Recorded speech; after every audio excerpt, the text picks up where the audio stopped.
أعوذ بالله من الشيطان الرجيم صراط الذين أنعمت عليهم غير المغضوب عليهم ولا الضالين সিরাত মানে পথ, আল্লাযীনা যাদেরকে আনআমতা আপনি নিয়ামত দান করেছেন, আলাইহিম আলা মানে উপরে, হিম মানে তাদের পথে আমাদেরকে পরিচালনা করুন যাদেরকে আপনি নিয়ামত দান করেছেন। গায়রি মানে ছাড়া, আল মাগদুব অভিশপ্ত ইহুদি, গায়রিল মাগদুবি আলাইহিম আলা মানে উপরে, হিম মানে তাদের, ওয়া মানে এবং, লা মানে না, দাল্লিন পথভ্রষ্ট। অর্থাৎ আমাদেরকে তাদের পথে চালান, তাদের পথ দান করুন যাদেরকে আপনি নিয়ামত দান করেছেন, আর তাদের পথে আমাদেরকে চালায়েন না যারা অভিশপ্ত এবং পথভ্রষ্ট। বিশ্ববিখ্যাত দায়ী মাওলানা কালেম সিদ্দিকী দামাত বরকাতুহুম ও তার সেনাদুন খলিফা আহমদ জুবাইর আহমদ রচিত অমুসলিমের দাওয়া বিষয়ক 2450 টাকা মূল্যের 26টি বই অফার মূল্যে মাত্র 990 টাকা। বিস্তারিত জানতে 01798418100।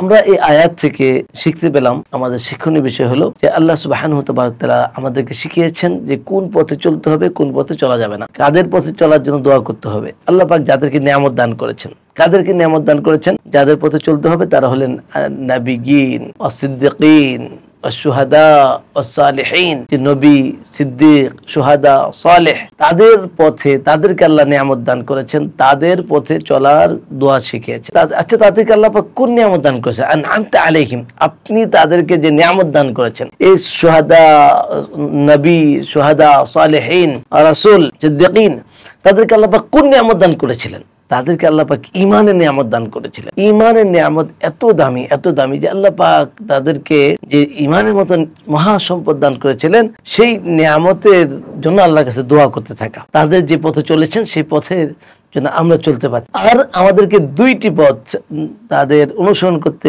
নিষেধ করা হয়েছে, আল্লাহর কাছে দোয়া করা হয়েছে আমরা যেন আমাদেরকে ওই পথ দেখায়েন না। একটা হলো গায়রিল মাগদুবি, অভিশপ্ত, আল্লাহ যাদেরকে অভিশাপ দান করেছেন, অভিশাপ দিয়েছেন, অভিশপ্ত জাতিদের মধ্যে হলো ইহুদি।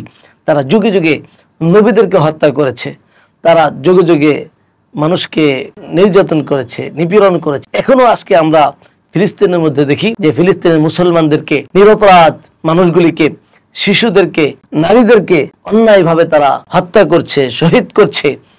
এরা কারা? এরা অভিশপ্ত জাতি। আল্লাহ পাক তাদের অনুসরণ করতে নিষেধ করেছেন এবং তাদেরকে তাদের পথে চলতে দোয়া করেছেন, তাদের পথের জন্য আমরা চলতে না পারি সেই জন্য দোয়া শিখিয়েছেন। গায়রিল মাগদুবি আলাইহিম ওয়ালা দাল্লিন, এবং পথভ্রষ্ট হলো কারা? তাহলে খ্রিস্টান। কিন্তু দুঃখজনক বিষয় হলো যে আমরা তাদেরই অনুসরণ করি। আজকে তাদের অনুসরণ শুধু করি নয়, একজন মুসলমান তাদের অনুসরণ করাকে গর্বের কাজ মনে করি। এই জন্য আমরা তাদের আকীদা, তাদের বিশ্বাস, তাদের চাল চলন থেকে আমাদেরকে পরহেজ করতে হবে, বিরত থাকতে হবে। আমাদেরকে নবী, সিদ্দিকিন, শুহাদা, সালেহিন, তাদের পথে আমাদের চলতে হবে, আল্লাহর কাছে চালাতে হবে, আল্লাহর কাছে দোয়া করতে হবে আমরা যেন তাদের পথে চলতে পারি। এই শিক্ষাটা আমাদের জীবনে কিভাবে বাস্তবায়ন করতে পারি? আমাদের বাস্তবায়ন পদ্ধতি হলো যে আমরা এই আয়াতটাকে বাস্তবায়নের জন্য বেশি বেশি আল্লাহর কাছে দোয়া করব, নিয়ামত প্রাপ্তদের পথে যেন আমরা চলতে পারি এবং অভিশপ্ত এবং যারা পথভ্রষ্ট তাদের পথ থেকে যেন বেঁচে থাকতে পারি। এই জন্য আল্লাহ পাকের কাছে দোয়া করব এবং নিজে ব্যক্তিগতভাবে চেষ্টা করব এবং ওই অভিশপ্ত এবং পথভ্রষ্ট যারা আছে তাদের সোজা পথ, নিয়ামতের পথ, সঠিক পথ, জান্নাতের পথ, ইসলামের পথে যেন তারাও আসতে পারে। এই জন্য তাদেরকে আমরা ইসলামের দাওয়াত দিব, ঈমানের দাওয়াত দিব। আল্লাহ পাক এই অমুসলিমদেরকে ঈমানের দাওয়াত দেওয়ার তৌফিক দান করুন এবং তাদের অনুসরণ থেকে বেঁচে থাকার তৌফিক দান করুন এবং নবীদের, নিয়ামত প্রাপ্তদের পথে চলার এবং তাদের অনুসরণ করার তৌফিক দান করুন। আসসালামু আলাইকুম ওয়া রাহমাতুল্লাহি ওয়া বারাকাতুহু।